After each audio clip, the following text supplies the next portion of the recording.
Bonjour à tous. Si je voudrais m'exprimer aujourd'hui pour quelque chose de très important à mes yeux, quelque chose que je veux absolument réaliser avant de partir pour l'autre monde. De quoi s'agit-il? Il s'agit de mon ami Marc Bettemont. Marc Bettemont,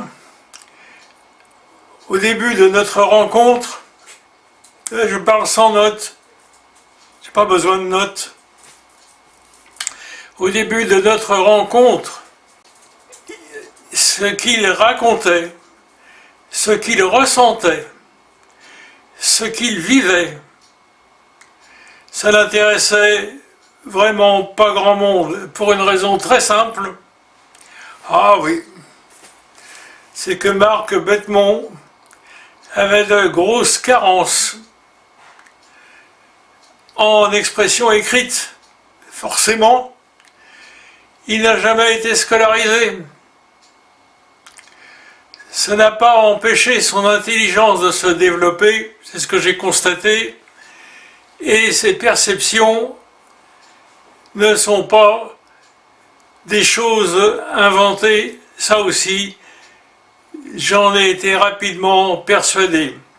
Mais il n'est pas du tout issu disons, porté par une scolarité plus ou moins brillante, comme la plupart des gens qui témoignent. Et c'est pas sa faute. Ce sont les circonstances terribles de sa vie qui font qu'il est aussi handicapé au niveau de la langue écrite, du vocabulaire, etc. Cependant, il a vécu des choses vraiment incroyables et ça s'est poursuivi dans le temps. Marc demeurera l'individu, l'être le plus mystérieux que j'ai jamais connu. Et bien que maintenant je le connaisse plutôt bien, cette impression est toujours présente. Parce que j'ai découvert au travers de ces expériences, j'ai découvert quelque chose de très très rare, d'original, concernant sa naissance. Et il n'a pas démenti que cela pouvait être du domaine de la vérité. C'est-à-dire que Marc Bettemont, figurez-vous, pour moi, est un être hybride qui a eu certes une maman terrestre, mais pour le géniteur, c'est pas sûr du tout. Ses perceptions sont tellement variées, étranges, phénoménales, qu'elles ne peuvent pas être connues, versées dans le commun de nos expériences. D'ailleurs, Marc a toujours eu des difficultés énormes à s'intégrer à notre société. Et heureusement, prenant de l'âge, il a eu la chance de tomber sur une femme qui l'a compris, qui l'a vraiment bien compris. Heureusement pour lui, ça a été la chance de sa vie. C'est-à-dire qu'après avoir connu la galère, Marc connaît le soleil. Et je remercie les quelques rares personnes, dont certaines aujourd'hui, qui lui ont fait confiance et qui lui ont permis de témoigner sur certaines de ces expériences tout à fait hors norme. Ces gens-là ont été courageux parce que c'était plutôt à contre-courant de ce qui se passait. Il a même réussi à mettre par écrit la totalité, le principal de ses expériences. Évidemment, il a fallu l'aider dans la rédaction des textes, mais un éditeur s'est, semble-t-il, pris d'affection pour cet auteur et a bien fait. Les éditions JMJ, à qui je rends hommage pour le courage qu'ils ont eu de prendre en charge tous ces documents, et je pense que ça va valoir le coup de prendre connaissance de tout ce qu'il y a dans ce livre qui va bientôt être publié. Donc, Marc, c'est un phénomène, c'est quelqu'un de très très très très rare, c'est une pépite quasiment indéchiffrable, mais qui est réelle. Et merci à ceux qui aujourd'hui lui font enfin confiance. Bravo Marc, je suis content pour toi, très content, tu le mérites.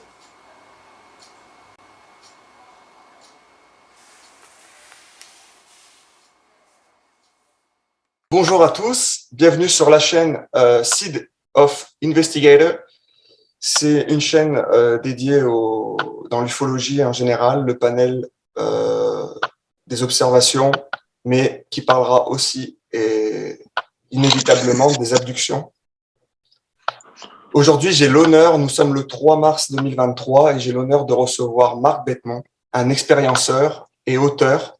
Son livre va sortir prochainement et on vous tiendra au courant de la progression de son livre. Alors, bonjour Marc. Bonjour Kevin, bonjour tout le monde. C'est un honneur de te recevoir. Tu es une très très belle personne. Et donc, tu es un expérienceur. Tu as vécu des expériences, on va dire, contact et abduction. Oui. Est-ce que tu peux nous en dire plus sur les faits marquants de ces événements? Alors oui, bien sûr. Alors les faits marquants, je vais pas. Bon, ça a commencé à l'âge de 10 ans, 10-11 ans, quand j'étais sous la tutelle de la DAS, mais bon, je préfère parler plutôt des événements les plus importants que j'ai vécus, qui concernent la ville de Vichy, lorsque je suis arrivé en 1974. Et comme j'étais dans une situation délicate, on dirait difficile sur le plan social, j'avais rencontré ma compagne à cette époque-là. Et donc, j'ai essayé de me battre pour construire une situation où j'avais abandonné une profession à tort, d'ailleurs, que j'avais exercée à Paris. Mais à cette époque-là, c'était brancardier d'ambulance, c'était pas ambulancier. Et ce qui est arrivé, ça a commencé donc, et c'est étrange, ça a toujours commencé, les principaux événements que j'ai vécus, moi, se sont produits toujours un 15 août. Mais j'aurais besoin de faire des recherches là-dessus parce que ça a toujours démarré comme ça. Et le 15 août 84, j'habitais donc à Vichy, avenue Paul Doumer, avenue Poncé, à côté de l'avenue Thermale, où il y avait le garage Ford qui était pas loin, à 2 minutes où je travaillais. Et à 2h30 du matin, il s'est passé un événement très important, mais vraiment incroyable,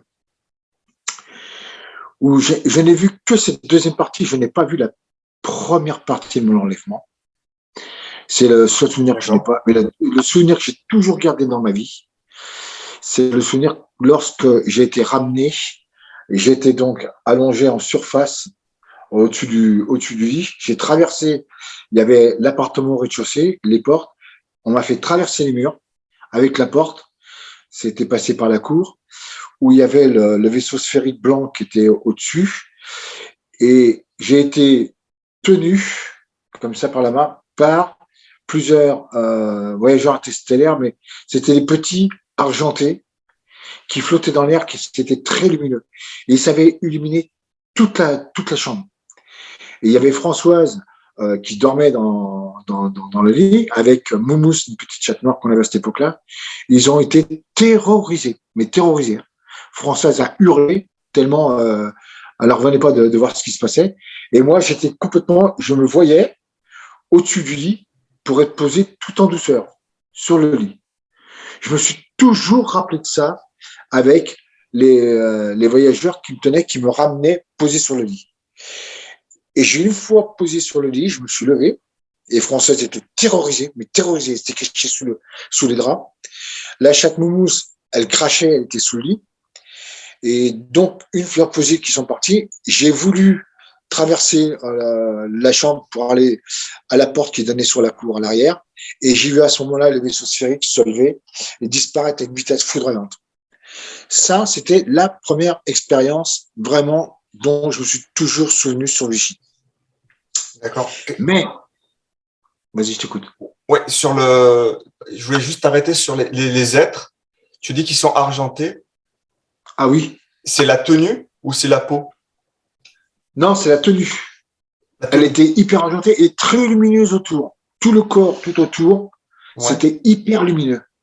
Et ça éblouissait toute la chambre, mais toute la chambre. C'était pire qu'en plein jour. C'était, je ne sais pas comment l'expliquer, mais c'était vraiment illuminé, mais à un point, sans être aveuglé, sans rien.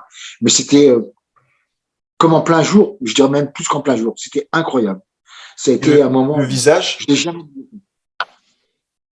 Le visage, je m'en souviens, c'est petit visage, gris, mais je m'en souviens pas, c'est petit visage très fin. Les corps étaient très fins et petits. Ça, je m'en souviens toujours. D'accord. C'était des corps petits parce qu'ils flottaient à la surface quand ils m'ont transporté. Et ce qui est étonnant, c'est qu'ils ne me tenaient pas, c'est-à-dire, il y en avait deux de chaque côté et un qui était au pied. Et mon corps était guidé pour aller me poser sur le lit. Ça, c'est incroyable. Je me suis toujours rappelé de ça toute ma vie. Et est-ce qu'ils avaient quelque chose dans les mains? Rien. Rien. Strictement rien. Rien. Ça s'est passé tout avec l'énergie. Je me suis toujours rappelé. Ils étaient séparés. Tout mon corps, moi, il y avait de la lumière autour. Et j'étais transporté en état de légèreté totale. Je flottais totalement et je voyais ce qui se passait. J'étais en éveil et je voyais tout ce qui se passait. Et quand ils m'ont posé, ils sont partis, je me suis levé, j'ai voulu aller dehors pour voir et j'ai vu cet énorme vaisseau sphérique blanc qui s'est levé et qui a disparu en un éclair. Ça, c'est la première expérience. Et cette expérience, c'est comme j'ai reçu un message télépathique que je devais quitter le garage Ford. J'étais laveur des paraffineurs. Je devais tout quitter, je devais vendre mes meubles et je devais repasser mon diplôme d'état d'ambulancier. Et c'est ce que j'ai fait. J'ai donné ma démission au garage Ford. J'ai demandé donc une formation à Pôle emploi. Et là, je suis passé à l'école d'ambulancier dans le Var où j'ai eu mon CCA. D'accord. C'est le CCA, certificat de capacité d'ambulancier en France. Hein. C'est pas le même diplôme qu'il y a au Canada, ni la même formation qu'il y a en Angleterre, Canada ou aux États-Unis. Voilà. D'accord. C'est un diplôme qui donne l'agrément pour exercer la profession d'ambulancier. Et donc, je me suis installé en 1987 comme ambulancier. Et j'étais à Vichy, puis après à QC, dans le quartier de Montplaisant. D'accord. Et donc, la rencontre la plus incroyable, la plus extraordinaire, parce que ça a été un moment extraordinaire que j'ai vécu, ça, et pour moi, c'était un moment extraordinaire. Je l'ai jamais oublié de ma vie, et je l'oublierai jamais, ça ira jusqu'à mon dernier souffle. C'est un moment, c'est plus qu'exceptionnel, c'est magique. Ce que j'ai vécu, en tout cas pour moi, c'est magique. C'était toujours le 15 août 90, à 21h, et j'ai la patiente dont tu as le nom que je te donnais, que bien entendu je te demande de ne pas révéler, bien comme demandé à Carole. Je tiens absolument parce qu'elle m'a demandé de ne jamais révéler son nom. La pauvre, elle est décédée, mais je tiens à la respecter. Exactement. Mais au moins, tu as ce sera fait. Ce sera fait. Et donc, j'ai reçu un coup de téléphone à 21h. Je transportais son mari en radiothérapie au centre Jean Perrin de Clermont-Ferrand. Il avait un cancer qui s'était généralisé totalement. Et donc, il est décédé à 20 heures. Et elle m'a demandé si je pouvais l'emmener à Clermont pour lui amener les affaires, pour le changer, et puis pour se recueillir près de lui un petit moment. J'ai dit, oui, bien sûr, il n'y a pas de problème. Et elle voulait me payer la course. J'ai dit non, c'est hors de question. C'était pas dans mes attributions. Je ne voulais surtout pas. Je n'ai jamais, enfin, c'est peut-être idiot ce que je vais dire, je n'ai jamais travaillé pour l'argent. Pour moi, c'était une mission. Et je me devais de le faire. Je me devais d'accomplir cette passion que j'avais. C'est une passion spirituelle profonde que j'avais, qui était infinie. Et je ne voulais pas le faire par l'argent. Et j'ai donc refusé à ce qu'elle me paye le transport. C'est ça comme par ça, vocation et pas par contrainte. Exactement. Voilà, exactement, exactement. Et donc, je l'ai emmené. Donc, on est parti. Il devait être quelque chose comme 21h20, je crois, un truc comme ça. Je me souviens bien, 21h30. Enfin bref. Et on est arrivé à Clermont, il était 22h30. Donc là, je lui ai dit, je vous attends, vous prenez surtout le temps près de lui. Moi, ça ne me pose aucun problème. Vous prenez tout votre temps. Et donc, je l'ai attendu. Et on est reparti. Il était 23h35, 23h40. Il faut savoir qu'en général, la nuit, il y a 57 km.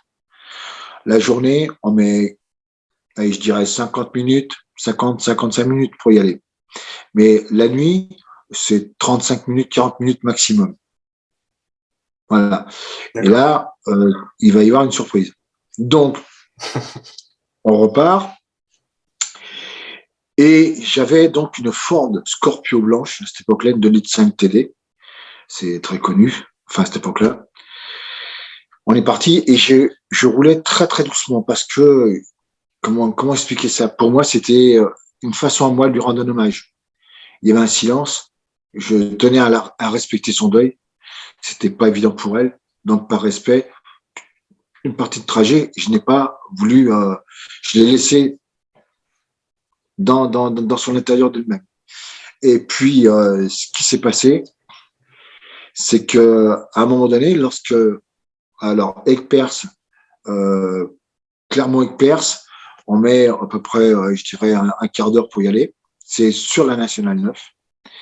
Et lorsqu'on est sorti de cette commune, dans le Puy-de-Dôme, toujours, bien entendu, il y a une grande côte qui monte avec un grand virage. Et puis, sur la droite, il y a une espèce de jardiland. Et après, donc c'est toujours sur la Nationale 9, il y a une grande ligne droite avec des arbres. Et il y a une terre qu'on appelle la Limagne, qui est l'une des terres agricoles les plus riches d'Europe.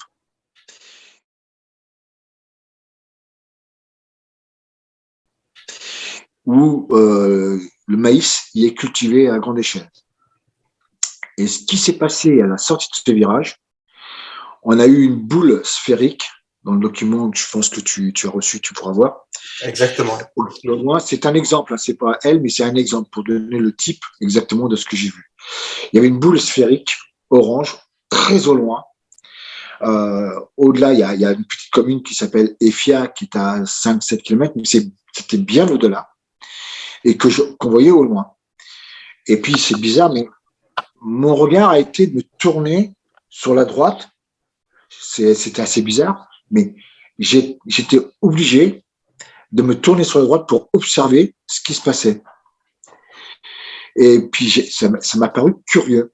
Et tout en roulant doucement dans la grande droite, j'ai fait part à la patiente. Je lui ai dit, vous ne trouvez pas ça bizarre? Est-ce que, d'après vous, c'est la lune qu'on voit au loin? Parce que le ciel était étoilé. Hein, le ciel n'était pas couvert. Il était bien bleu, bien étoilé. Hein. Et elle m'a dit, oui, effectivement, c'est assez bizarre. Je comprends pas. Au ras des champs comme ça, c'est pas. À moins que ce soit une vue lointaine, mais d'habitude, la lune est plus haut, surtout à 11h30 du soir, minuit, la lune, en général, elle est passée déjà, elle n'est pas à côté sud-est. Or là, c'était orientation sud-est, plein sud-est. Et toujours au ras des champs de maïs. Bref, on roule. Et puis, tout le long de la ligne droite, Il y a un moment donné, c'est passé quelque chose de curieux parce que il y avait plus rien, il y avait plus de bruit, il y avait plus rien. Déjà, c'était assez étrange. Un classique. Bon, Ouais. on continue de rouler et tout le long jusqu'à, alors, Aix-Perse Ghana, il y a, je sais pas, il y a 15 kilomètres à peu près en gros. Euh, on avait toujours ce phénomène sur notre droite, comme si qu'on était observé, comme si qu'on était suivi. Et ce qui est le plus bizarre, c'est que ça ne m'a jamais intrigué, ça ne m'a jamais angoissé, ça ne m'a jamais. Pourtant, je suis quelqu'un de très actif, de très. Je voulais réussir ma vie, donc j'ai très speed pour réussir. Je voulais absolument que tout fonctionne, que tout aille bien, quoi. Mais là, j'étais dans un état serein, calme. J'étais vraiment très bien. Je me suis jamais senti d'ailleurs aussi bien de ma vie. J'ai été complètement, mais complètement détendu. Et quand on arrive à Ghana, on a traversé la ville de Ghana. Et à un moment donné, donc, on a quitté la nationale 9 qui va sur Saint-Pour-Saint-sur-Sioule et Moulins. On a pris direction 209, départemental 209, Vichy. On a traversé le pont de la gare et à la sortie de Ghana, à 1 kilomètre en gros, il y a un carrefour qui s'appelle Bioza, à droite. Quand on arrive à ce carrefour, on a des voitures, je me rappellerai toujours, on a un camion qui nous suivait et il y avait des voitures, en face et derrière. Parce qu'en face, il y a une boîte de nuit à Bellerive-sur-Allier, Saint-Pourçain, il y a une boîte de nuit et les jeunes se déplacent le week-end pour aller en boîte. Et il y avait donc beaucoup de circulation. Et là, à un moment donné, quand on a franchi ce carrefour, on voyait plus le phénomène sphérique, mais d'un seul coup, il n'y a plus eu aucun phare de véhicule, ni derrière, ni devant. C'était noir d'encre ou c'était, tu arrives à distinguer quand même les étoiles? Non, c'était noir. Noir. Quand je dis noir, c'était noir. C'était noir, noir, noir. Okay. Et ce qui m'a paru étrange dans cette histoire, c'est qu'on n'entendait plus rien. Et j'ai voulu ouvrir la vitre, côté conducteur, il n'y avait pas de vent, il n'y avait aucun courant d'air, pas de cri d'oiseau, il n'y avait rien, strictement rien. C'était un silence de plomb. Et quand je dis un silence de plomb, un silence total. Il n'y avait vraiment plus rien du tout. Et plus aucun, on sentait plus l'air qui passait. Et j'ai demandé à la patiente, elle ne me croyait pas, j'ai dit, écoutez, ouvrez votre fenêtre, puis vous allez voir. Et elle a ouvert la fenêtre, elle a été étonnée, il n'y avait strictement rien, aucun courant d'air qui passait dans la voiture. Dans la voiture non plus. Dans la voiture non plus. Et il y avait, par contre, j'entendais toujours le moteur du véhicule. Pour l'instant, je dis bien, pour l'instant. Donc, on a fermé, on a continué à rouler. Et puis, à un moment donné, on est arrivé sur la petite commune de Lyon. Et une petite commune de Lyon, c'est-à-dire que c'était un petit lieu-dit avec une petite église qui est sur une petite colline sur la droite. Et là, on a vu arriver, malin, à une vitesse foudroyante, le phénomène sphérique qui, je sais pas, moi, je peux pas représenter, mais en quelques secondes, a pris une masse énorme, mais énorme, hein, énorme, et est venu s'immobiliser sur le côté du véhicule. Puis, j'ai reparti de nouveau. Et réapparu. Ça a duré 3 fois de suite. Et quand on a peur, non? Non? Même pas. Je n'ai jamais eu peur. Non, même pas, rien. J'étais serein, rien. La patiente, elle, par contre, a eu peur. Elle a commencé à avoir peur. Mais le pire va arriver. On va quitter la commune de Cognac-Lyon. Il y a une grande descente. Et en haut d'une descente, il y a un lieu-dit, je t'ai envoyé d'ailleurs, tu verras ce document. Il y avait une ferme à droite. Et là, alors là, on a vu arriver. Ça a été gigantesque. Mais gigantesque. Un énorme vaisseau sphérique orange, hein, avec en dessous et sur le côté de la vapeur, des cratères. Et quand il est venu s'immobiliser, parce qu'il y a une vitesse foudroyante, et le véhicule n'a jamais bougé, il n'y a jamais eu de pression, de puissance sur le véhicule, il n'y a rien eu, rien de tout ça. Il est venu, il s'est immobilisé, il devait être, je sais pas, à plusieurs mètres, mais c'était gigantesque, tellement gigantesque que la patiente, elle a été prise d'une terreur, mais une terreur, hein. Elle a hurlé dans la voiture, pris d'une terreur terrible, en voyant ce qui arrivait sur son côté droit. Et elle a été, d'un seul coup, immobilisée. Elle a eu le visage C'était comme une statue de marbre qui était devant, Pétrifié. comme ça droit, ouais, qui était immobilisée, volontairement paralysée. Et elle ne bougeait plus. Et j'ai contrôlé parce que je trouvais ça bizarre. Je me suis dit, elle allait faire un malaise cardiaque, je vais contrôler. Elle ventilait parfaitement, il n'y avait aucun problème. Et ce qui est le plus incroyable, c'est que moi, j'étais calme. Je me suis jamais vu aussi détendu. J'étais hyper bien. Et à partir de ce moment-là, il n'y avait plus aucun bruit de moteur. C'est comme si je conduisais plus du tout le véhicule. Et on a eu le vaisseau, c'est Eric qui nous a suivis pendant, je sais pas, peut-être 200 mètres, je ne me rends pas compte. Et j'ai pu le voir, c'était extraordinaire. Je ne tenais plus le volant, je le voyais, je voyais les impacts de cratères sur le pourtour. Il y avait autour un espèce de disque qui était creusé gris et c'était tout orangé, plein de lumière, avec la vapeur sur le côté et en dessous. Et à un moment donné, il est parti. Il a disparu d'un seul coup. J'ai continué à rouler. Et puis, Coney-à-Lyon, Bellerive-sur-Allier, c'est pas loin, c'est à quoi, 5 km, 7 km, je me rends pas compte. Mais c'est sur un plateau. Maintenant, il y a une autoroute. Hein. Mais avant, il y avait cette route à deux voies qui était large et les bois de chaque côté. Et puis, juste avant d'arriver à Bellerive-sur-Allier, il y a le vaisseau, un autre vaisseau, où c'est le même, alors d'une couleur totalement différente, qui nous est arrivé. C'est comme un avion, tu sais, qui est en phase d'atterrissage, qui descend doucement. Tu vois ce que je veux dire? Oui, oui, tout à fait. Et il est venu en face de nous. Et là, c'était un vaisseau qui était toujours de forme sphérique, mais là, cette fois-ci, c'était différent. Il y avait des lucarnes avec de la lumière bleu fluo. Bleu tout fluo. autour. Ok. Bleu fluo tout autour. Okay. Et au-dessus, il y avait deux lucarnes grises qui n'étaient pas allumées. Et au-dessus, sur le toit, il y avait une espèce de lumière comme ça, jaune, douce, comme on dirait que tu sais, comme une cloche, comme je sais pas, je me rends pas compte. Moi. C'était légèrement arrondi. C'était lumineux, jaune, mais sans éblouir. Par contre, en bas, c'était d'une lumière d'une puissance phénoménale. Et toujours avec cette vapeur. Et il s'est approché. À un moment donné, il s'est stabilisé. Le véhicule s'est arrêté tout seul. J'ai rien eu besoin de faire, pas eu besoin de freiner, ni quoi que ce soit. Le véhicule s'est arrêté doucement, tout en douceur. Ça a été un moment, mais le plus incroyable, c'est que je n'ai jamais eu peur. Rien de tout ça.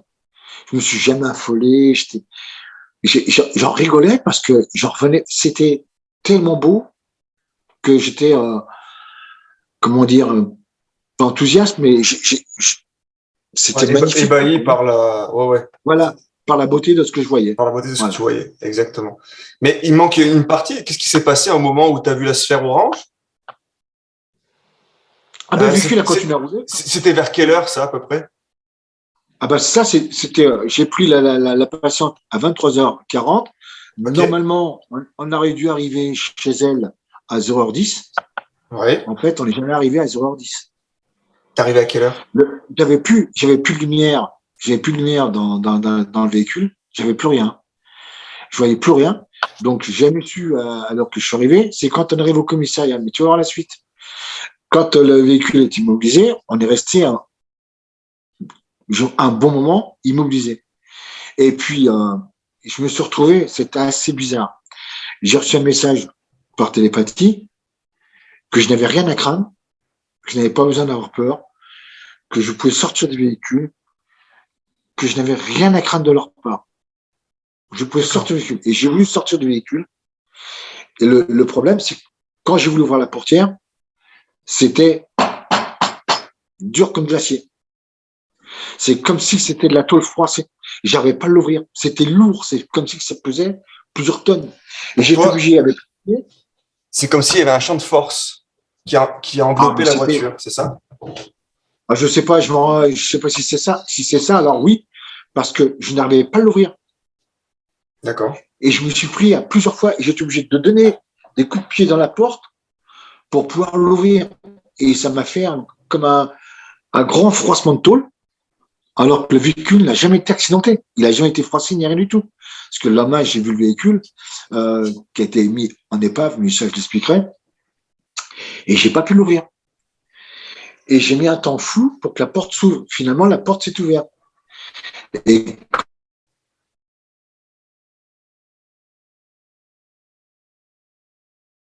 Je t'ai perdu.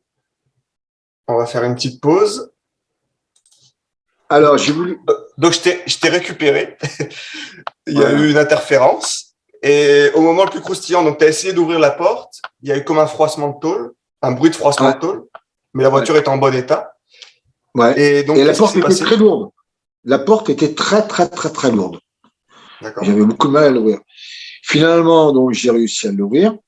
Et quand j'ai voulu descendre, je sais pas comment ça arrivait, mais c'est comme si, quand on m'a demandé de tourner, je me suis tourné et j'ai voulu, en m'appuyant sur la porte, descendre. Et là, quand je me suis levé, j'étais plus sur la route. Je D'accord. n'étais plus du tout sur la route. Plus du tout. Et tu étais où alors? Et là, je me suis inquiété. Je me suis vraiment inquiété. J'étais dans le vide. Je suis rentré dans le véhicule à nouveau. Et là, j'ai reçu un message par télépathie, j'avais rien à craindre, que je pouvais sortir, me mettre debout, que il dirigeait tout, que j'avais pas de souci à me faire, que je devais rester détendu et j'avais rien à craindre. Je suis ressorti, je me suis mis debout, et puis là, j'ai été guidé par eux vers le vaisseau. D'accord. Comme si je flottais à la surface. À l'horizontale sûr. ou verticale? Enfin, j'étais comme ça, droit, Ok, à la verticale. Ok, debout. debout. Voilà. Et ces êtres-là, est-ce que c'était les mêmes quand tu Les étais mêmes. dans ta chambre? Les mêmes. Exactement Les les mêmes. Les mêmes. Ouais. La même Les tenue? mêmes. Même tenue, gris argenté, avec de la lumière. C'est exactement. D'accord. Et puis, alors, il y a eu un trou noir pendant des années.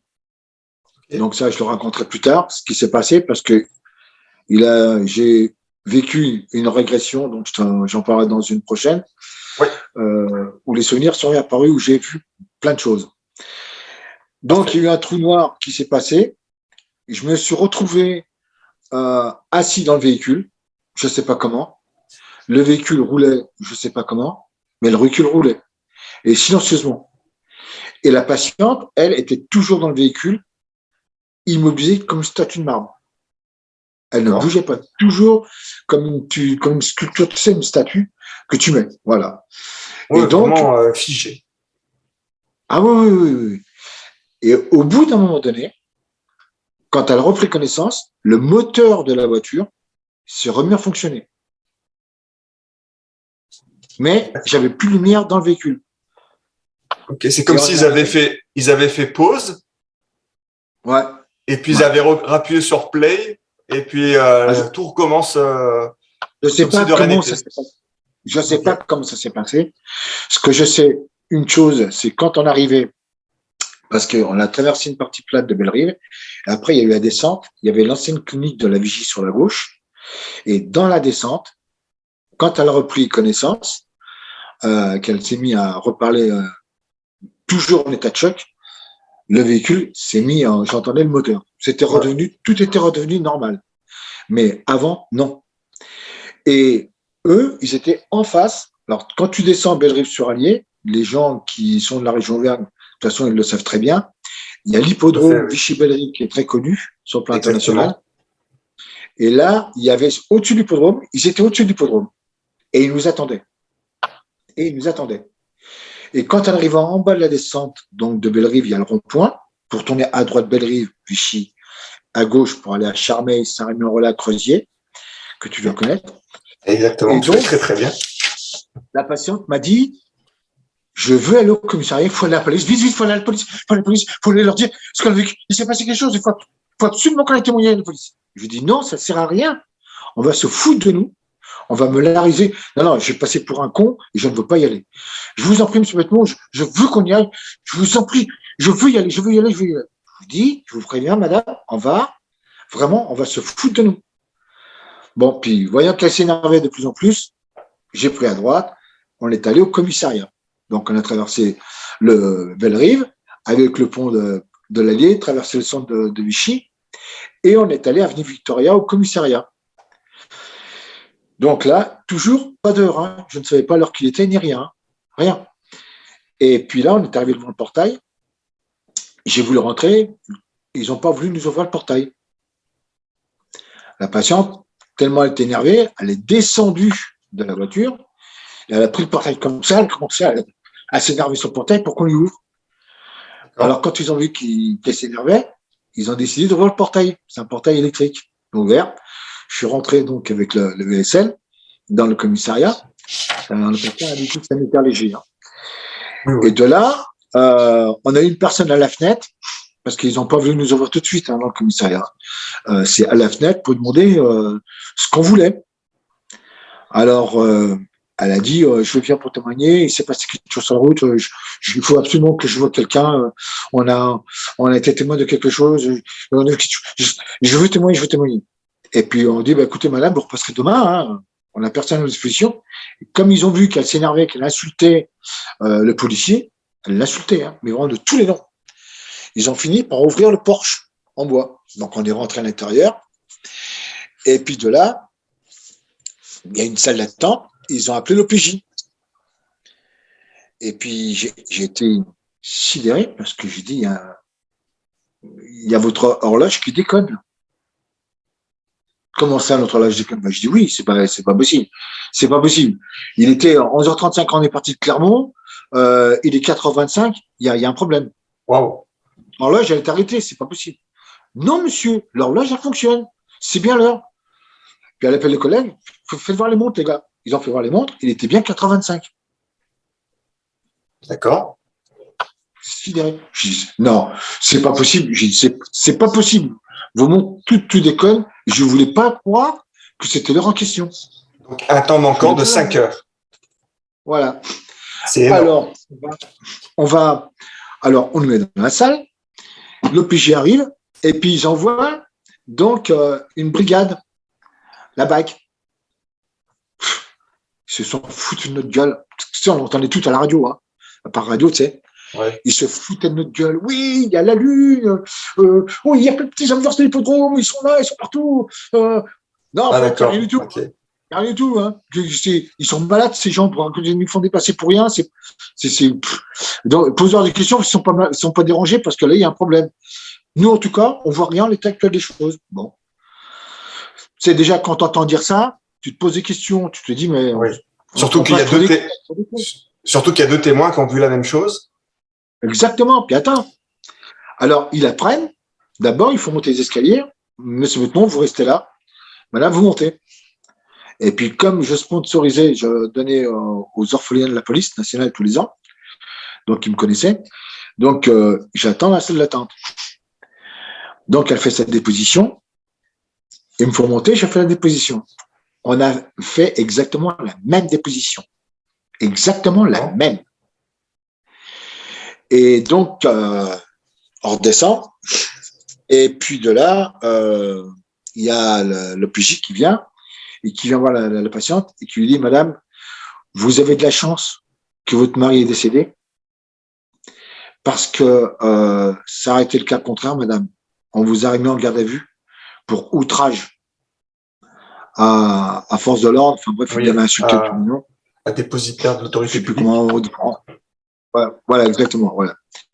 Mais vous savez, madame, je vais vous dire maintenant quelque chose. Je veux bien vous croire que vous avez vu quelque chose, mais ce que vous ne savez pas que je vais vous dire, c'est que, vous savez, dans la plupart des cas, lorsque vous avez des gens qui meurent, qui décèdent, ils réapparaissent. Et votre mari, il est réapparu sous forme de boule. Ah bon. Alors, un vaisseau sphérique qui fait plus de 50 mètres de diamètre, c'est une boule. Bon, c'est très bien. Bon. Bref, on s'est bien foutu. Nous a dit, c'est bon, allez, c'est bon, ça va. On est parti. Quel âge tu avais, toi, à cette époque-là? Eh ben, écoute, 15 août 90, je dois avoir 30. Je suis né en 53, je sais pas, je dois avoir 37, je sais plus. Okay. Je calcule, je suis né en 53, 30 décembre 53. Parfait, c'est juste qu'il me 34, 35 ans. Ok. Ouais. Et, à peu près, hein. Et ta patiente, elle avait quel âge? Alors, ma patiente, elle avait 75 ans. 75 ans. D'accord. Mais, Voilà. tu vois, que tu aies 35 ans ou que tu aies 75 ans, Ouais. vous avez fait la même observation. Exactement. En plus, vous avez été entendu, je suppose, parce que la procédure, c'est d'entendre les gens à part pour voir Voilà, c'est ce qu'ils ont fait. leur version corrobore. Voilà. Exactement. Voilà. Mais est-ce que tu sais si ta plainte ou ta déposition, est-ce que tu sais si elle a été transmise plus haut ou si ça s'est Non, arrêté là, ils ont étouffé l'affaire dans l'œuf? ils ont étouffé l'affaire pour la bonne et simple raison. J'ai été mis en contact avec Jean-Claude Venturini et Gérard Deforge, Georges Metz, et Ouais. ils ont fait déplacer un enquêteur sur place. Mais attends, tu vas voir, parce qu'il y a une suite à tout ça qui est Un enquêteur incroyable. privé ou un enquêteur de la police judiciaire? Non, non, c'est un enquêteur privé. Privé. Et donc, c'était comment on appelle ça? Comment est-ce qu'on dit qu'on vient faire une déclaration au commissariat? C'est pas, comment on appelle ça? Un dépôt de plainte? Une déposition? Non, mince. Une main courante. Ah, j'ai plus. Main courante, voilà. Une main courante, voilà. Et donc, ils ont refusé de la transmettre. D'accord. Voilà, ils n'ont pas voulu. On n'a pas voulu transmettre ce document. Ça ne les regardait pas, soi-disant. Enfin, bref. Mais ça ne s'arrête pas là. Le lendemain, j'étais hyper fatigué. Hyper fatigué. Et j'avais une employée qui devait aller à Clermont. Le problème, c'est que le véhicule ne fonctionnait plus. Ok. La batterie? Tout l'électronique, plus rien ne fonctionnait. Ah, tout Plus l'électronique rien. de véhicule. Absolument plus rien. Ok. D'accord. Ouais. Tout l'électronique du véhicule ne fonctionnait pas. Alors, on est obligé de louer un véhicule parce que c'est obligatoire à la DAS quand un véhicule ne fonctionne pas. On doit avoir un véhicule agréé qui fonctionne. Donc, on est obligé de relouer un autre véhicule. On a fait la déclaration et la Ford est passée chez le garage Ford. Et là, ils ont été obligés de faire venir Paris parce qu'ils ne comprenaient pas ce qui se passait. Ils ont tout démonté, ils ont changé les câbles, ils ont tout, mais alors tout démonté, tout changé. Le véhicule ne fonctionnait toujours pas. D'accord. L'école ne fonctionnait pas. L'éculateur ne fonctionnait pas. La radio ne fonctionnait pas. Tout l'intérieur et du véhicule, ça ne fonctionnait pas. Il n'y avait rien qui fonctionnait. Et comme au niveau ambulancier, on est obligé d'avoir des véhicules qui fonctionnent, sinon on est obligé de les arrêter, on n'a pas le droit de conduire avec. Donc, le véhicule a été mis hors d'usage, à la casse. Et j'ai donc été obligé d'acheter une Ford Focus. Mais ça ne va pas s'arrêter là. Ça ne va pas s'arrêter là. Parce que j'ai mis un mois pour récupérer. Parce que j'étais pas trop, j'étais hyper fatigué, j'avais plus de force, j'avais plus rien. Et lorsque j'ai voulu reprendre le travail le soir, le SAMU, j'étais mis sous surveillance. Parce que ma femme avait fait une déclaration et elle voulait absolument que si je partais en intervention, elle avait donc déclaré ce qui se passait. J'avais un ami qui travaillait en plus comme ambulancier au SAMU. Donc, j'ai été obligé de déclarer mon départ, mon arrivée avec les patients, le redépart de chez les patients et l'arrivée au domicile.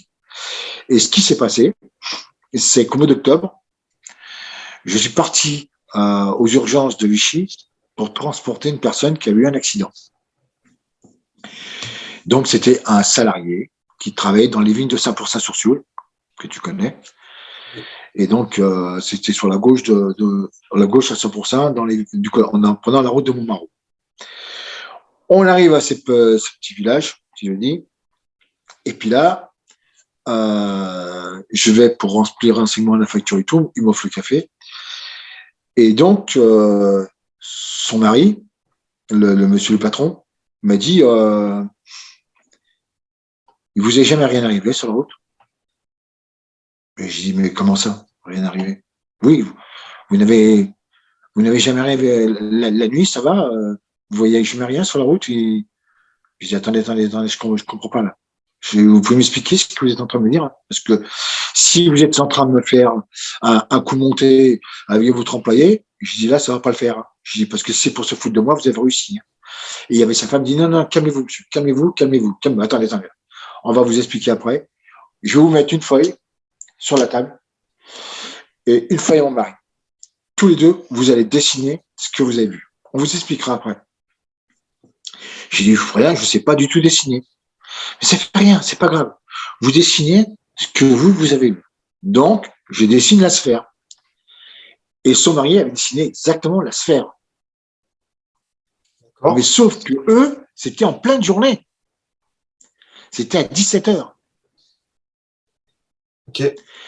Et le 15 août 90, à 17h de l'après-midi, la brigade de gendarmerie de Montmarot, avec plein d'automobilistes sur l'autoroute A71, direction Paris, entre Ghana et Montluçon, beaucoup d'automobilistes ont été témoins de cette sphère couleur orangée qui a traversé l'autoroute et qui a suivi les automobilistes et qui est passé au-dessus de Montmarot, où il y avait le véhicule de gendarmerie qui était en faction. Donc les gendarmes ont été censés le voir. Eh ben, c'est passé, il y a quelqu'un qui s'est déplacé, c'est secret défense. Voilà ce qu'ils ont répondu. Ah, Monsieur, ça ne vous regarde pas, c'est secret défense. bien. On n'a rien à vous dire. Donc, secret défense, fatalement, Voilà. veut dire qu'il y a quelque chose. Voilà. Et c'est Gérard Deforge qui a demandé à Observation. quelqu'un de se déplacer parce qu'il tenait absolument à savoir. Parce que quand j'ai expliqué ça, là, il dit on va pouvoir assembler tout ça, faire un assemblage. Et ça va être vraiment, là, ça va être un dossier sérieux. Et ben, on n'a pas pu parce que la gendarmerie a refusé. Voilà. Très bien. Ils ont refusé d'entendre, en fait, finalement, les multiples témoins de ce genre d'observation qui se produisait dans ce coin-là depuis les années 90. Là, on est toujours dans les années 90, là. Voilà. Et ils ont refusé, c'est 15 août 90. Ils ont refusé de communiquer à l'enquêteur qui est venu, l'ufologue. C'est un ufologue, apparemment, qui est venu. Je sais plus qui c'est, mais c'est Jean-Claude Turini qui l'a envoyé. D'accord. Et ils ont refusé, ils ont passé ça secret défense. Oui, bah, Voilà, si c'est secret défense, tu peux pas. Il s'est fait envoyer bouler poliment. Tu peux pas. Voilà. Oui, tu peux pas creuser plus. Tu es civil, c'est pour Voilà, la sécurité nationale. Exactement. Voilà. Comme c'est les gendarmes, c'est les militaires, donc Exact. ça passe secret défense. Voilà. Ça, c'est les parties les plus importantes de ce qui s'est passé. Mais par la suite, lorsque j'ai pris le véhicule pour partir en intervention, parce que je faisais des transferts la nuit en Saône-et-Loire, et je me rappellerai toujours parce que chaque fois, je disais à ma compagne Françoise, chaque fois que je devais partir le soir, écoute chérie, je pense que c'est la dernière fois que tu vas me voir, il se pourrait que je ne revienne plus. Et à chaque fois, toutes les nuits quand je partais, c'était le même langage que je disais. Il se pourrait que tu ne me revois plus. Et c'est pour ça que j'étais obligé de donner au SAMU mes départs et mes arrivées. Tout le temps. D'accord. Et lorsque j'ai fait un transfert, je suis allé sur Chalon-sur-Saône, en VSL, véhicule sanitaire léger. À la sortie de Digoin, c'est en Saône-et-Loire, c'est une petite ville. C'est une petite route qui est donc enlacée, droite et enlacée. Et il y a beaucoup de traversées de camions. Ça va en Allemagne. Et là, ce que j'ai fait, j'ai voulu doubler, parce que je pouvais doubler, j'ai voulu doubler un camion. Et à ce moment-là, m'est arrivé de ma gauche un camion, sans phare, sans rien, qui m'a allumé les phares au dernier moment et qui a laissé appuyer sur le klaxon. Je me suis dépêché d'accélérer pour me rabattre tout de suite. Et ça m'a tellement foutu le choc que je me suis rabattu sur un machin de stationnement. J'ai été incapable de conduire. J'étais Oui. comme en état de choc, je tremblais de partout. Oui, parce que c'est comme un choc post-traumatique de ce que tu as vécu des nuits précédentes, du 15 août. Voilà. Et ça m'est arrivé, plusieurs fois. Mais alors, en pleine nuit comme ça a été. Tu sais, souvent, les personnes qui ont des contacts ou qui sont victimes d'abduction, parce qu'abduction, moi je fais bien la différence entre victime et contact, entre contact et abduction, parce que abduction, tu es victime. C'est contre ton gré que tu te fais enlever. Exactement. Et là, le fait que les personnes, j'ai eu une enquête en cours encore pour le MUFON cette fois, mais ce qui est drôle ou pas, c'est que le témoin, qui est en Ontario, qui est anglophone, me raconte exactement les mêmes choses suite à ces enlèvements. Il prévient et m'a même envoyé un mail. Je ne suis pas sûr de revenir à chaque fois. Ah oui, à chaque fois. Hein. Ah oui, à chaque fois, c'est comme un traumatisme, la peur de ne pas pouvoir revenir. Ah ouais, et puis je lui disais au revoir. Je pense que je ne reviendrai pas. Et j'étais toutes les nuits comme ça. Toutes les nuits. Et à chaque fois qu'ils t'ont, on va dire qu'ils t'ont pris et qu'ils t'ont ramené, est-ce que tu as intégré toujours la même position? Est-ce que tu es revenu à la même place? Ou tu avais un endroit différent, tu étais décalé de quelques mètres Ah non, la nuit du 15 août 90, ouais. J'ai été décalé. J'ai été déplacé de plus de 500 mètres, de plus même, je dirais, 1 kilomètre. C'est ça que je voulais savoir. Ok. Si tu préfères, comment t'expliquer ça? Sur la carte que j'ai transmise, et à un moment donné, sur la route, maintenant, bon, ils ont fait une autoroute, hein, mais avant, il y avait un virage, un grand virage comme ça, puis une ligne droite. Moi, c'était avant le virage que j'étais arrêté. Et moi, je me suis retrouvé presque à l'entrée de Bellerive-sur-Allier, 1 kilomètre plus loin. Et j'étais en train de rouler. Alors que j'étais pas du tout là avant. Est-ce que je me suis bien Non, c'est parfait. Non, c'est juste des questions pour que aussi les gens qui écoutent ce soit clair aussi pour eux. Et que et un autre truc, est-ce que vos vêtements à toi et à ta patiente, vos vêtements étaient bien en ordre? Est-ce que vous aviez les mêmes vêtements? Est-ce que tout était correct là-dessus? Oui, j'avais les mêmes vêtements. Oui. Okay, j'ai été rhabillé. Ok. Parce que je peux dire, j'ai eu une abduction. Il y a eu des examens. Il y a eu des examens, plus qu'un examen même, plus que des examens. Il s'est passé plein de choses. On en parlera si tu veux en parler plus tard. Oui, et puis il y a des choses que je peux pas révéler non plus. Non, voilà. Non, tout à fait. Mais je t'en parlerai en privé si ça ne te dérange pas. Non, il n'y a pas de problème. Exactement. Tout ce qui touche l'intimité, moi, je ne rentre pas là-dedans en public. Ça appartient à la personne si elle veut témoigner en plus en détail. Mais là, si tu veux pas, je respecte complètement ton choix. Je vais dire seulement une seule chose qui va te certainement t'éclairer par rapport à d'autres abductés. Je sais pas si tu sais, tu dois savoir, mais lorsque, par exemple, un humain a des pathologies médicales lourdes comme moi j'ai eu tout gosse en étant à la DAS, ils ont, eux, la possibilité d'intervenir. Bon, j'ai eu une intervention. Donc, ça m'a permis de continuer de vivre. C'est l'une des questions que j'allais te poser après plus tard. Voilà. Est-ce que tu as une guérison non expliquée? Oui. Moi, j'en ai eu plus que ça, plus qu'une. Mais j'en en parlerai plus tard. Non, oui, bien sûr. D'accord? Donc, voilà. Et ce qui s'est passé, c'est que après, je suis donc parti, en gros, je fais raccourci. J'ai vendu ma société parce que je devais m'agrandir. Malheureusement, ma compagne n'a pas voulu me suivre. Elle a tenté même de déstabiliser la société. Bref, j'ai tout vendu. On m'a demandé de partir dans là où on me proposait un projet SMUR privé. C'est-à-dire de faire de l'urgence paramédicale en permanence. Et c'est ce que j'ai fait puisque je suis allé m'installer à Belay dans là. Et là, les phénomènes se sont multipliés sans arrêt. Ça a été phénomène cigare au-dessus du lac du Bourget. Ça a été les sphères à côté de chez moi qui traversaient sans arrêt le soir.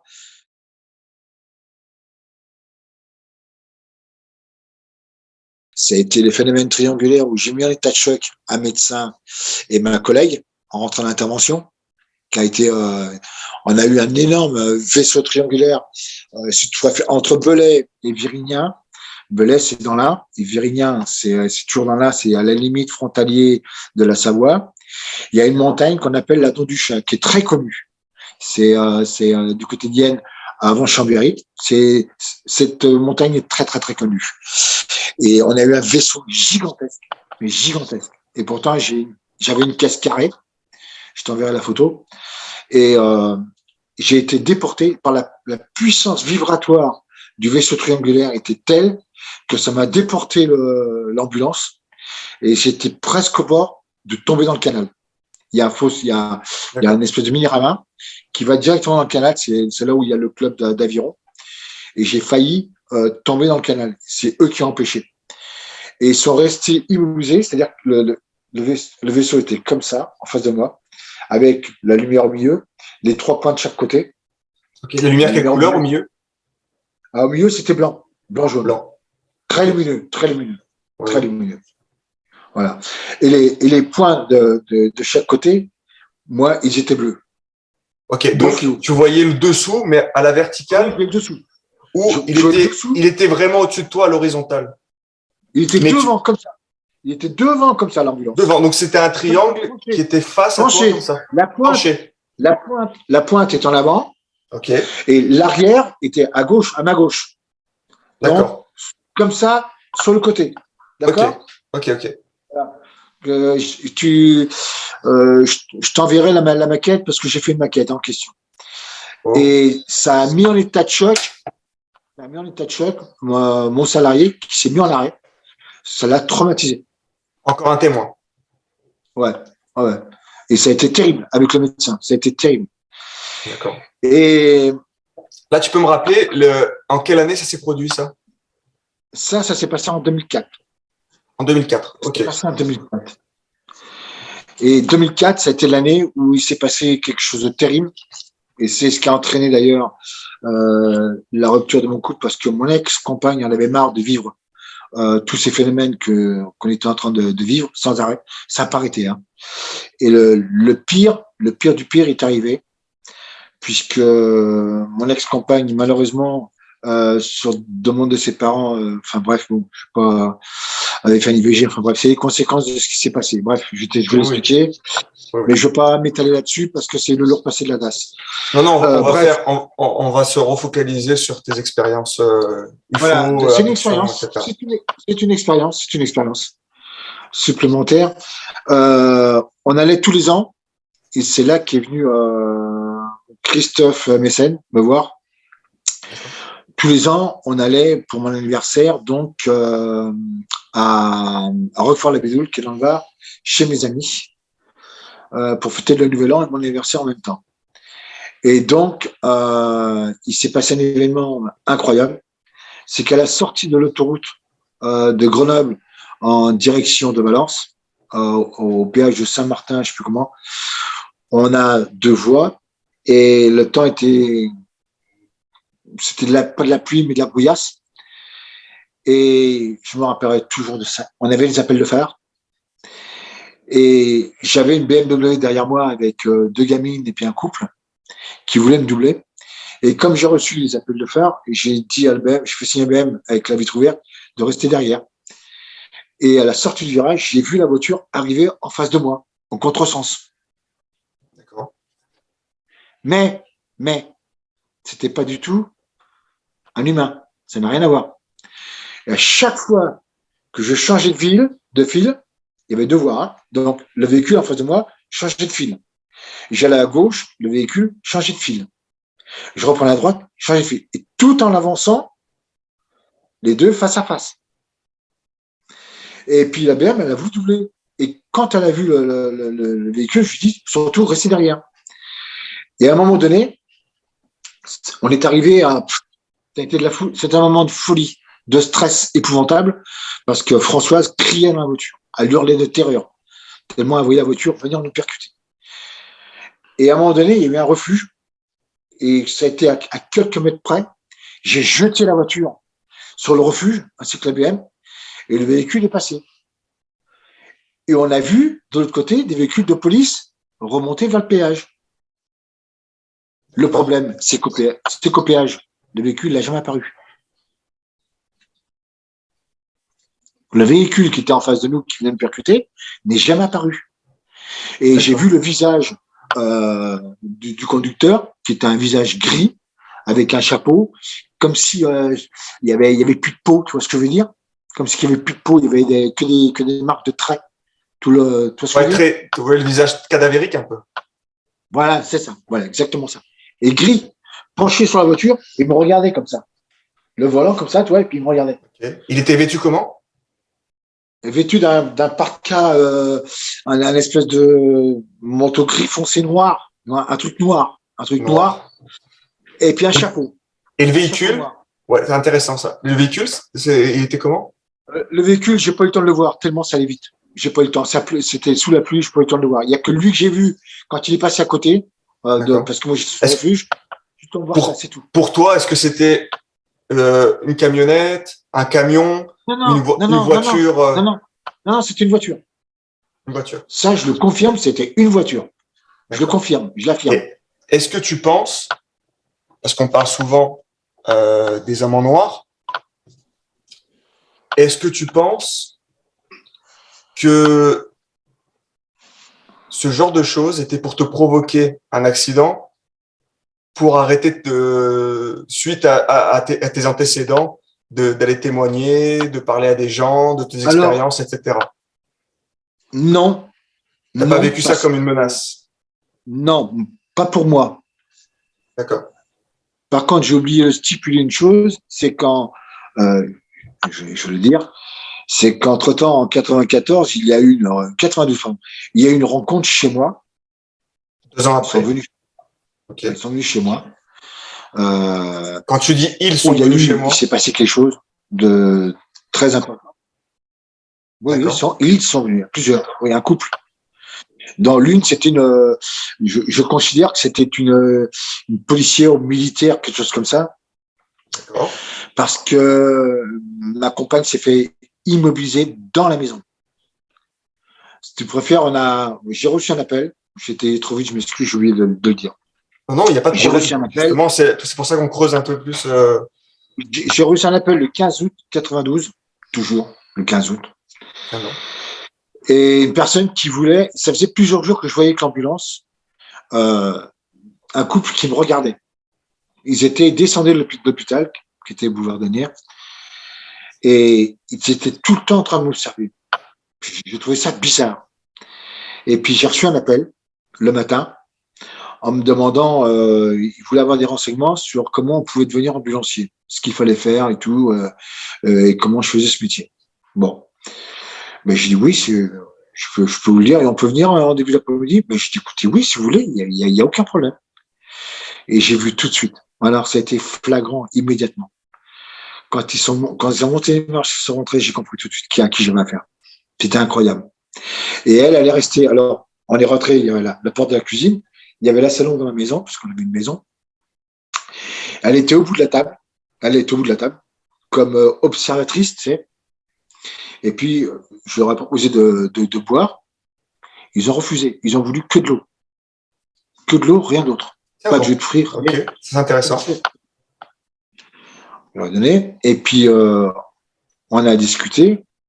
C'était bizarre, tu vois. C'était toujours très, très, très, très calme, très, très, comment dirais-je, c'était plus que calme, c'était une voix, tu vois, vraiment coulée, tu vois, ça passait, tu vois, c'est comme si il y avait un échange entre l'un et l'autre, ça passait vraiment bien, tu vois. Et puis, à un moment donné, euh, il a dit, il faut que je vous parle. Est-ce que vous pouvez venir avec moi dehors? J'ai besoin de vous parler. Ben, je lui ai dit oui. Et puis Françoise, elle a voulu se lever pour me suivre, parce qu'elle a D'accord. compris. Et de là, la personne féminine qui était là, la femme extraterrestre, qui moi je considère que c'était une policière, l'a tout de suite immobilisée droite dans le salon pour l'empêcher de voir la porte. Qu'est-ce qu'elle avait dans les mains? Rien, de la main. Elle l'a immobilisée de la main. Ok. De la main. Rien, elle avait rien, il n'y avait pas d'instrument, rien. C'est uniquement, elle a posé les deux mains comme ça, Ok. elle a été immobilisée droite. Et donc Françoise était debout face à la porte de la cuisine, immobilisée. Et je suis sorti donc dehors avec lui. Et c'était des êtres qui n'étaient pas très grands. Hein. Il faisait à peine.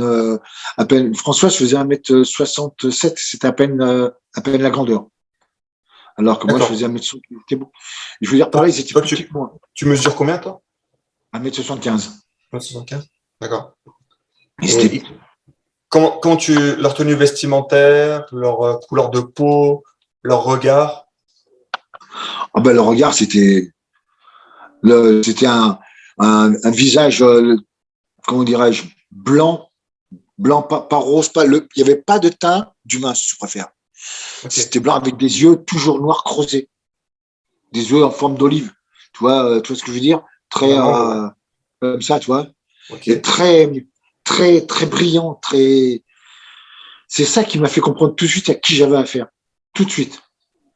Et ils étaient mais, hyper calmes, tu sais, c'était.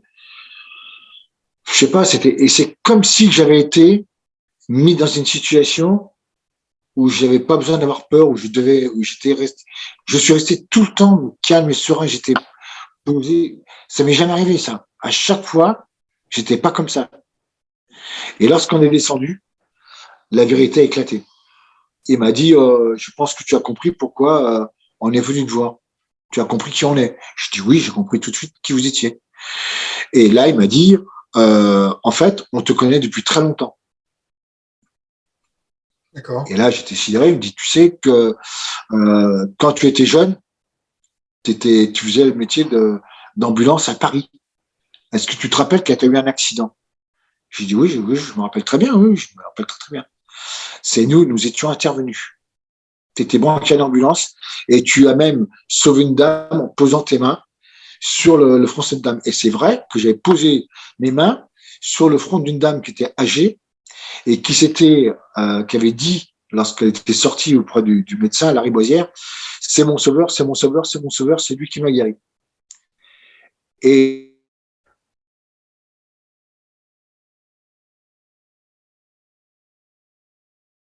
On a reperdu Marc. On reprend. Donc, on reprend. Toi, tu as parlé de ça, ça a encore. je pense que c'est eux. Je pense que c'est eux. Non, mais je pense que c'est eux. Oui, Je pense que c'est eux. c'est possible. C'est fort possible. Et donc, tu me disais, donc, Qui me connaissait depuis tout tu te connaissais à Paris, voilà, et que la dame branché à l'ambulance. proclamait que tu étais son sauveur. Ouais. Et donc, c'était eux qui m'avaient fait faire pratiquer ces gestes dans la voiture, qui m'avaient suivi tout le temps.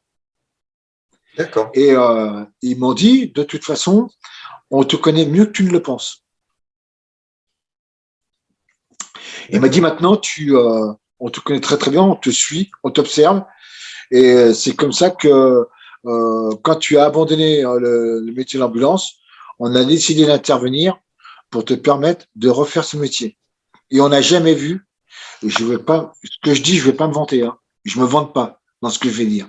Ce que je dis, c'est la réalité de ce que eux m'ont dit. Ils m'ont dit, on n'a jamais vu un humain être aussi passionné de son métier qu'il exerce comme toi tu l'exerces. Tu es spirituel, tu as un respect profond, tu as un amour profond envers ce que tu fais et tu te dois de continuer. Tu te dois de continuer. Et il m'a dit que eux, ils étaient une délégation, que dans chaque région de France, il y avait des délégations qui venaient à la rencontre des personnes qui les avaient rencontrées et qui avaient vécu des expériences avec eux, afin pour voir comment ils se sentaient, comment ils allaient, et si vraiment comment ils avaient reconstruit leur vie. Et il m'a dit, il faut qu'on te dise quelque chose. Il m'a dit, voilà, je voudrais savoir si tu serais d'accord ou non, mais ça, on veut que ce soit toi qui sois libre de ta décision. Est-ce que tu serais d'accord ou non pour continuer d'avoir des contacts avec nous? Ben, je dis, moi, je vois pas. Moi, personnellement, vous m'avez rien fait de mal jusqu'à présent. Au contraire, vous m'avez aidé à ce que je suis devenu. Moi, pour moi, je vois pas pourquoi j'arrêterais cette relation entre moi. Il me dit, c'est bien ce que tu as dit. C'était important ce que tu m'as dit, parce que si tu voulais plus nous voir, c'est très simple. On t'a mis les implants sur toi. Et les personnes ont le libre choix. S'ils veulent plus nous revoir, c'est pas un problème. On les oblige pas du tout. Mais si les personnes veulent plus nous revoir, toutes les personnes qui ont décidé de ne plus avoir de contact avec nous, on leur enlève les implants et ils ne se rappellent plus de ce qu'ils ont vécu. On leur enlève tous les souvenirs de ce qu'ils ont vécu. D'accord. Et ça, je l'affirme. Hein. Non, mais ce qui est important et ce qui est très rare dans les contacts, enfin, Dans les contacts, ça c'est un contact. Je mettrai à part de l'abduction. Mais ce qui est important, c'est qu'ils ont respecté ta souveraineté, Exactement. ton libre arbitre. Ça, c'est Exactement. important et c'est une loi cosmique. Exactement. Et ça, je peux l'affirmer. De toute façon, toute ma vie, ils m'ont respecté de ce côté-là. C'est pour ça que moi, j'ai vécu que des choses magnifiques. Et j'ai toujours dit, je regrette même de ne pas avoir été capable de prendre la décision de partir avec eux lorsqu'on me l'a proposé. Et ça, on en parlera dans un autre chapitre. Donc, à partir de cet instant-là, il m'a dit, de toute façon, on sera amené à se revoir. Mais tu dois de continuer. Il m'a dit, et il m'a fait un reproche, parce que dans l'ambulance, je n'ai pas le droit de pratiquer autre chose que ce qu'est la médecine. Donc, j'avais des capacités de magnétiseur, et donc, j'avais reçu des avertissements. Et je risquais un retrait d'agrément. Donc, j'osais plus faire du Ah oui, magnétisme sur les gens. Ni quoi que c'est ce soit. normal. Puis en Ils plus, m'ont à dit, l'époque, c'était tabou. voilà. Et il m'a dit, tu te dois de continuer. Tu dois continuer à faire le bien aux gens. On t'a donné certaines capacités, comme de voir ce qui va se passer dans le devenir. Tu vas voir, on te transmettra des informations et tu seras toujours en contact avec nous par là. Et j'ai D'accord. compris, c'était petit. Un autre truc qui est intéressant, est-ce que l'interaction avec ces êtres ou ces individus-là, est-ce que ça se faisait avec la bouche, la parole, ou est-ce que ça se faisait tout télépathiquement? Non, là, cette rencontre-là, en 92, ça s'est fait avec la parole. Avec C'est la la parole. seule fois. C'est la seule fois. D'accord. La seule fois. Et la coiffure de la jeune femme, Elle était brune. brune, et la Brune. coiffure, Brune, cheveux qui arrivaient jusque là, aux épaules. ok. Ici, là, un peu relativement court, pas très long. Et lui, par contre, il avait les cheveux très très courts. Très très courts. Et Le crâne dégarni, le crâne dégarni ici, mais les cheveux hyper courts. lui, il Pas avait de pas de chapeau. moustache. Non, pas de chapeau. Ça, je le confirme. Par contre, habillé, encore une fois, noir et blanc. En noir et Ça, blanc. je l'affirme. Et en noir et blanc, tenue normale en jogging. Voilà. Voilà. Non, pas de jogging. Non, pas de jogging. C'est ni un pantalon de costume, mais un pantalon noir avec une veste noire et une chemise blanche. Il n'y avait pas de cravate. D'accord. Alors que les autres, il y avait des cravates. Voilà, une tenue normale, mais propre, bien habillée, toi. Il se déplaçait comment? Et c'est là qu'il y a la surprise. Ah, Parce que dans le quartier de Mont-Plaisant, que tu connais, oui. à QC, la côte, hein, Oui, il y a oui. la rue Georges Billy, tu sais, il y a une petite entreprise là. Alors, la surprise, c'est que je les ai vus arriver à pied. D'accord. Donc en marchant. Voilà, en marchant. Quand ils sont ressortis, une fois que l'entretien était terminé, je les ai vus partir. J'ai dit, je vais aller voir s'ils ont le véhicule. J'ai voulu les suivre. Donc, il y a la rue Georges Billy qui descend, c'est à quoi, 10 mètres de chez moi, hein, qui descend pour aller dans QC. Il n'y avait plus rien. Ils ont Il n'y disparu. avait plus rien. Ils avaient Ok. disparu. Et ça, Oui, parce que, j'affirme. Il n'y avait aucun véhicule dans la rue, rien. parce que moi, ça c'est mon interprétation personnelle, c'est que ils ont marché déjà pour pas te faire peur, pour que tu penses que c'est des êtres normaux, on va dire, des individus normaux. Et puis une fois ils se sont dévoilés à toi, ils avaient plus, une fois que l'approche était faite et le contact était fait, ils n'avaient plus rien à cacher finalement, vu que tu avais compris Exactement. qui ils étaient. Voilà. Donc ce qui est intéressant encore une fois, c'est que ta femme Françoise a été témoin de ça. Oui, mais ça l'a traumatisée. Et c'est là que les relations se sont dégradées, mais vraiment fortement, hein, très fortement. Hein. Et elle voulait plus que je fasse l'ambulance. Et elle m'a dit, si tu continues à faire l'ambulance, de toute façon, je ferai ce qu'il faut pour que tu arrêtes. Parce que ses parents avaient deux domaine agricole, donc pour elle, elle suffisait. Et pourtant, sa grand-mère, qui est au Maïs d'école à 20 km de Vichy, avait fait une rencontre avec des extraterrestres qui l'avaient, la puissance qu'ils avaient, elle était en train de traire la vache, ça l'avait basculé, comment te dirais-je, propulsé en arrière avec le seau. Elle était pleine de lait et c'était les extraterrestres qui étaient dans la grange avec les vaches. Et elle avait juré de sa petite fille de dire, tu ne diras jamais, sauf après ma mort, ce qui s'est passé. Et Françoise avait juré de ne jamais rien dire. Et elle n'a jamais rien révélé. Et est-ce que tu sais, à tout Ouais. hasard, elle t'en aurait parlé si il y aurait eu des expériences sur les vaches, Ah non, je sais pas. s'il y a eu des mutilations ou quelque chose de... Dirais-je, non, non, non. Non? Mais Ok. puis, non, non, mutilation, non, jamais. Mais par contre, je ne dirai jamais, je n'affirmerai jamais quelque chose que je ne sais pas. Je ne veux Parfait. pas. C'est ce qui montre ton authenticité. Tiens, je tiens à ce que les choses soient claires. Moi, tout ce que je n'ai pas vu, tout ce que je n'ai pas vécu, je n'irai jamais affirmer l'avoir vu, l'avoir vécu. C'est hors de question. Je n'affirme que ce que moi, j'ai été témoin, ce que moi j'ai vu. Parfait. Voilà. Je Excellent. le dis du fond de mon cœur. Ensuite, donc, il y a eu, j'ai vécu en 2005, malheureusement, je compte pas tous les phénomènes que j'ai vécu sur la route, dans les rapatriements. Et j'ai oublié de dire une chose, on a vécu quelque chose d'extraordinaire le 30 décembre 2004. C'est quand Jean-Claude Venturini était à Aix-en-Provence. D'accord. Lorsque nous sommes arrivés à Aix-en-Provence, l'autoroute, elle descend comme ça. Il y a une grande descente.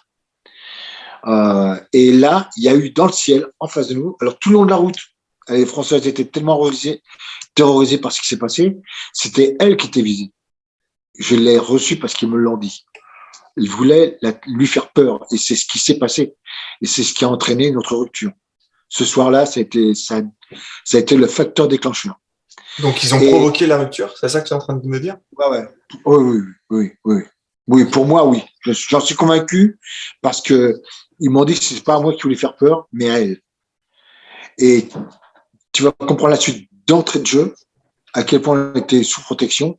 C'est quand on est arrivé à Aix-en-Provence, et ta période suit de l'église d'Aix-en-Provence, de l'autoroute envoyée, et tout le monde l'a vu. Tous les automobilistes il y en a qui se sont arrêtés pour observer le phénomène.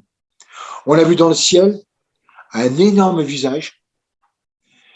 Je ne pourrais pas t'affirmer si c'est parce que le ciel, encore une fois, était bleu. Il n'y avait pas de pluie et pas de nuages, ni rien du tout. Et pourtant, ça tombait la nuit. Et le visage, je ne sais pas si c'est le visage de Santa Claus ou le visage de Jésus, mais c'était un visage qui y ressemblait. D'accord. Comme une apparition christique. Magnifique, magnifique, extraordinaire. Et on s'est arrêté sur le banc d'arrêt d'urgence pour regarder. Ça a duré plusieurs minutes et ça a disparu comme un éclair. Et ce jour-là, il y a eu Christophe Messen qui voulait me rencontrer, qui s'est déplacé. J'ai l'enregistrement audio que je te transmettrai, que je t'enverrai par mail, bien entendu. Il n'a pas pu tout récolter. Il en a récolté. Voilà, il était venu me voir pour ça. Voilà, donc 2005, il y a eu la rupture de décembre. Je me suis retrouvé sans rien. Elle m'a tant pis les comptes. Enfin bref, je ne vais pas épiloguer là-dessus. Et mes amis de Vichy m'ont recueilli. Et je suis retourné jusqu'en 2010, 2011. Ou 2011, il m'arrivait un truc encore magnifique. Je me suis fait insulter de tous les noms. J'ai travaillé en Aquitaine, comme je t'ai expliqué, sur le bassin d'Arcachon. Et j'étais ambulancier salarié pendant la saison. Et j'ai donc été amené à transporter un monsieur qui était en radiothérapie à Bordeaux et qui avait été brûlé vif, mais vraiment brûlé par la radiothérapie. Et je lui ai dit, écoutez, je vais faire quelque chose, mais je vous demande de rester discret, de ne jamais le révéler. Je vais vous soulager, je vais vous enlever votre brûlure. Coupeur de feu. Voilà. Et je lui ai tout enlevé. Le problème, c'est que le lendemain, je me suis fait convoquer dans le bureau et je me suis fait insulter de sorcier.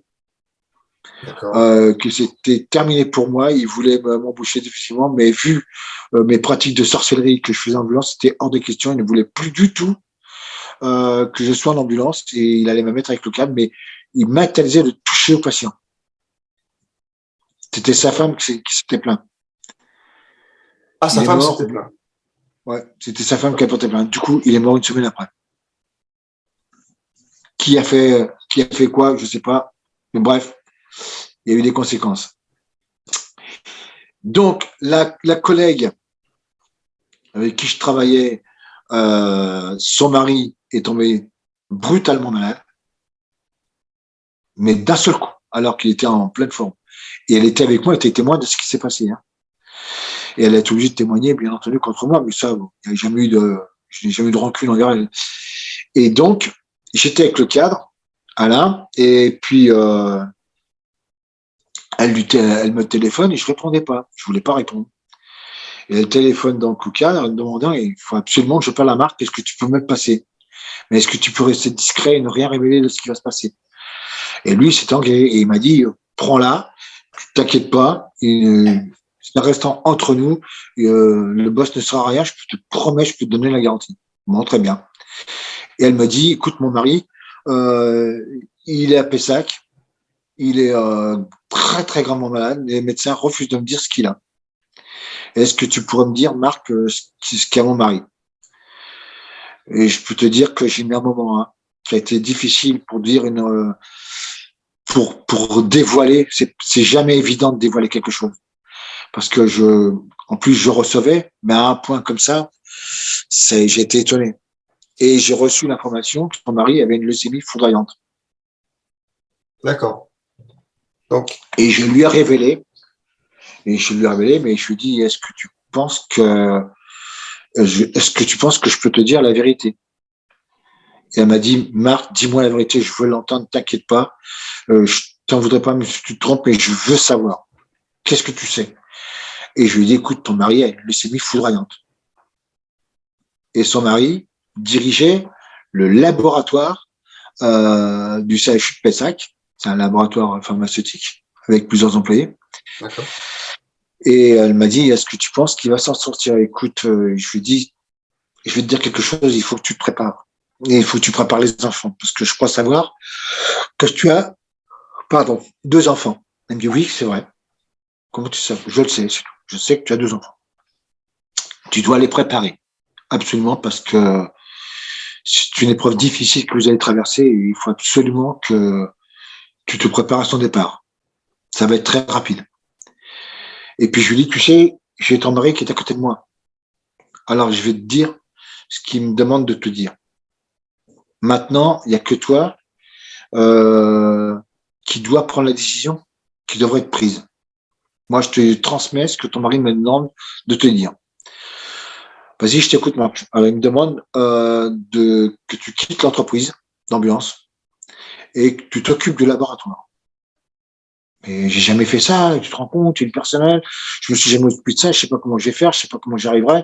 Je suis même pas capable, je suis même pas sûr d'être capable d'y arriver. Je dis, écoute, il sera là, il t'aidera, mais il veut que tu t'occupes du laboratoire. C'est impératif. Il veut que tu me donnes l'engagement que tu vas le faire. Il attend la réponse. Donc, elle m'a dit, elle me rend au téléphone. Quelques minutes plus tard, elle me dit, je suis d'accord, dis-lui que je vais démissionner, que je promets de m'occuper de son laboratoire. C'était le jeudi, hein, le jeudi. Le vendredi matin, elle m'appelle, son mari était décédé. Wow. Ouais, j'avais dit que ça allait aller très très vite. Oui, foudroyant. Et je lui ai dit, écoute, j'ai ton mari qui est à côté de moi, il me demande que tu dises à tes enfants qu'il les a aimés et qu'il les aimera tout le temps. Il sera toujours là et qu'il t'a toujours aimé et qu'il t'aimera toute sa vie. Je dis, t'inquiète pas, il sera toujours présent à côté de toi. Même s'il n'est pas là, il est là. Il t'aimera toujours. Et il t'accompagnera dans le laboratoire pour t'aider à réussir. Tu n'as rien à craindre. Sois tranquille. Et donc, quand il y a eu l'enterrement, j'ai été interdit, bien entendu. Le patron n'a pas voulu que j'aille aux funérailles. Et donc, une semaine après, c'était fin août, après je suis arrivé à la fin de mon contrat, Alain Lecal, il m'a dit, écoute Marc, il pleuvait, c'est incroyable, il pleuvait, et il m'a dit, Marc, on est attendu, on est invité à boire le café. Ah bon? Je dis, oui, on est attendu, donc écoute, ça reste entre nous, t'inquiète pas, le boss il est pas au courant, ça c'est entre nous, t'inquiète pas. Il était 9h du matin. Et il m'a emmené à Pessac, et alors là, c'est jeté dans mes bras, fondu en larmes avec une émotion, mais c'était extraordinaire. Elle m'a remercié pour tout ce que j'avais fait.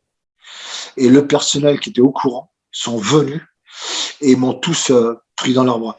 Ça a été une émotion. Alors, tu vois, je me rappelle, c'est comme si c'était encore aujourd'hui. Ça a été incroyable. J'avais, tu sais, comment est-ce que je vais t'expliquer ça? J'ai jamais vécu ça de ma vie. Je me suis jamais avancé que j'avais ces capacités. J'ai jamais prétendu être en relation avec les morts. Et pourtant, j'ai vécu ça. Mais est-ce que tu penses justement, pour en revenir à tes capacités, que ça a été développé suite à tes contacts? Ah oui, oui, ah oui, oui, ah oui, oui, oui, oui. Certain, oui. D'accord. Ça, oui, oui, j'en suis certain, parce qu'il m'arrive d'autres choses par la suite. Donc oui, C'est comme si tu t'avais oui. mis sur une fréquence différente. Ouais, ouais, exactement. Et je devais rester discret. Je devais surtout rester très discret. C'était important. Et en Dianos, j'ai eu des phénomènes toujours sphériques. Et j'ai assisté même à... Ils se sont amusés avec moi en me faisant un balai. C'est-à-dire qu'il y a une piste cyclable qui passait derrière et le soir, je venais me balader. Et ils sont apparus, ils étaient en face de moi, ils descendaient, tu vois. Ils se stabilisaient en face de moi quelques minutes. Et puis après, ils s'amusaient à partir comme ça, d'un seul coup, à gauche, en puis ils revenaient. Tu vois, histoire de s'amuser, ils étaient sans arrêt, en zigzag comme ça. Ils repartaient, ils revenaient. Et puis, ils remontaient. C'est comme si c'était un jeu pour me faire comprendre qu'ils étaient là. Et ça s'est produit plusieurs fois.